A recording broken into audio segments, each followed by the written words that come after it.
Sketch a graph of f of x equals negative x to the fourth plus 4x squared by finding its zeros, picking test points in each interval, and determining its end behavior.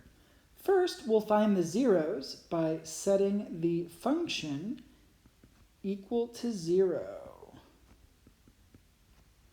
Now, we can factor out the GCF first.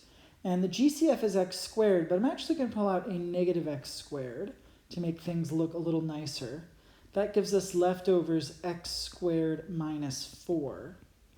And by factoring out that negative, this is now clearly a difference of squares, so we can factor that even further into x plus 2 times x minus 2. And then we can set each factor equal to 0. So negative x squared equals 0, x plus 2 equals 0, or x minus 2 equals 0. And this gives us solutions, x equals 0, x equals negative 2, or x equals positive 2. So those zeros, which also give us x-intercepts, are going to be 0, negative 2, and positive 2.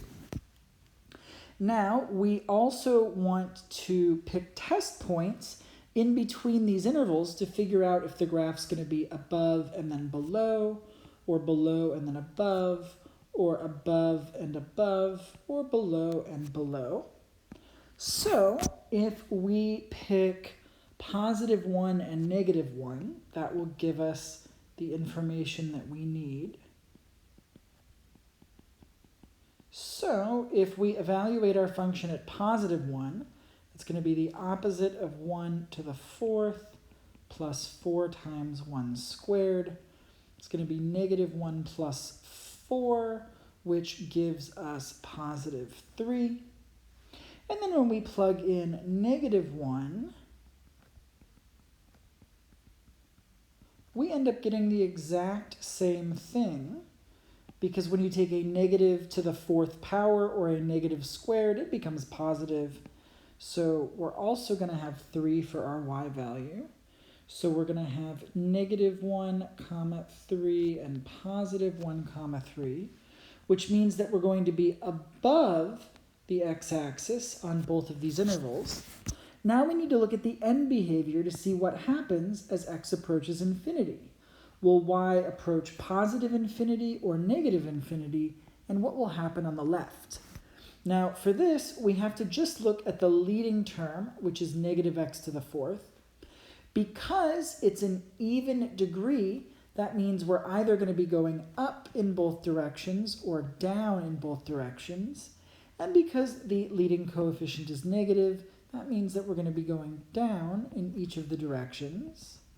So, as we graph this, we know for each of these intervals, we're going to be above the x-axis.